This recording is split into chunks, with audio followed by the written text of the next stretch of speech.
I am Thaddeus. I feel unworthy to be numbered among the apostles, but he selected me. I remember the day well. After a night in prayer, he called us to him. He gave us authority over unclean spirits and the power to heal every kind of disease and infirmity. He then commissioned us to go forth and preach that the kingdom of heaven is at hand. He told us to be as wise as serpents and as innocent as doves, since he was sending us forth as sheep in the midst of wolves. I was in Jerusalem when he gave the great invitation. Come unto me, all ye that labor and are heavy laden, and I will give you rest. And now he who came to share men's burdens has a burden thrust upon him. The knowledge that one of us will betray him. Which one of us can it be?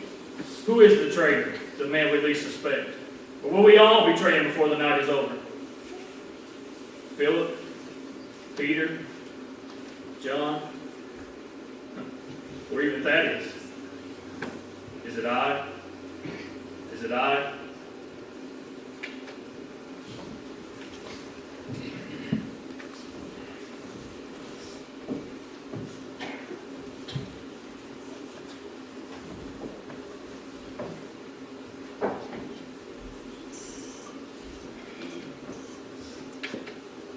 I am Thomas, the twin.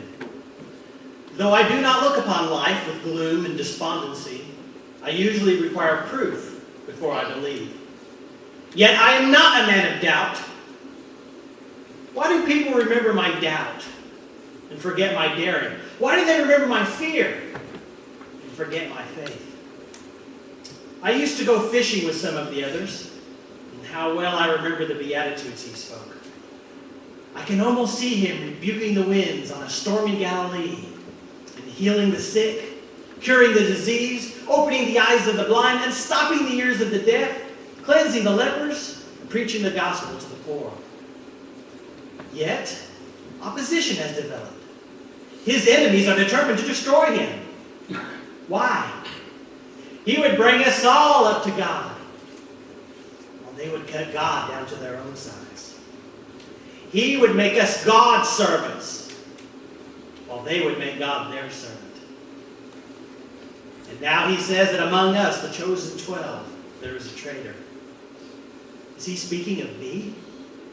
Does he blame me for lack of faith, lack of courage? Is it I? Is it I?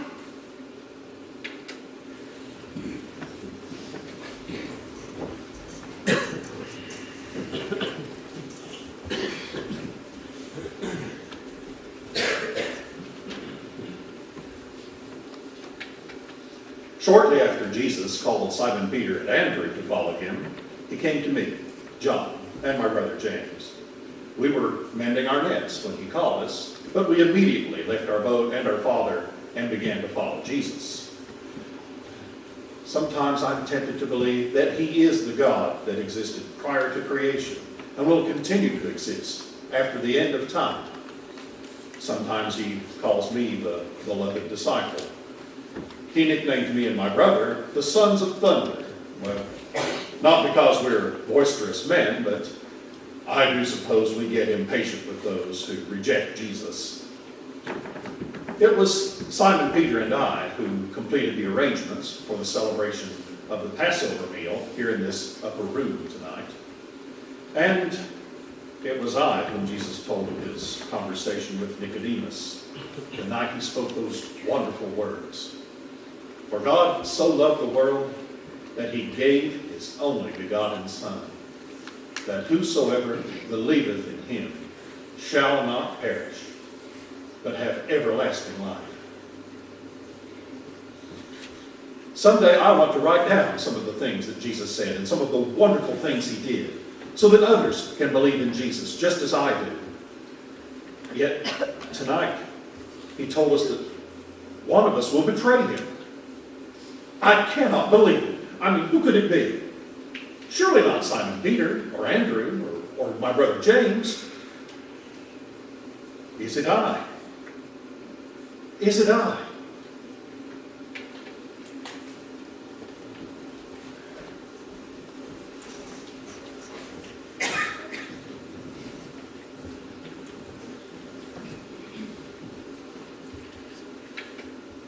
I am Simon, the Zealot. Before Jesus called me, I belonged to a group of hot-headed revolutionaries known as the Zealots. We were all for armed rebellion against Rome. We believed in crushing our enemies under our heels and establishing the glorious ancient kingdom that was once Israel. But Jesus taught of another kind of kingdom, the kingdom of the human heart, where God reigns supreme. Since hearing him, I have changed my allegiance. He has shown me that the conquest of the heart is the only true conquest. So I have given him my heart. This surrender has set me free for the first time in my life. I am no longer afraid of Rome. She is mighty, but God is almighty. Now the Master speaks of a spiritual Roman among us. One who would attempt by force what can only be conquered through love. Who can he be? Matthew, the publican? The big fisherman, or his brother?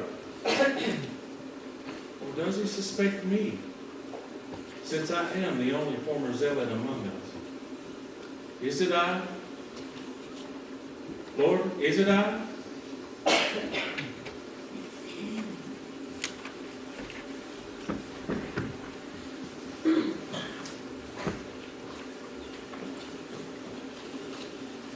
You want to know which one of you will betray me? It is the one to whom I'll give the bread, after I have dipped it in the bowl. He is the one who will betray me. Everything that has been written about me will surely happen to me. But woe to that man who betrays the Son of Man.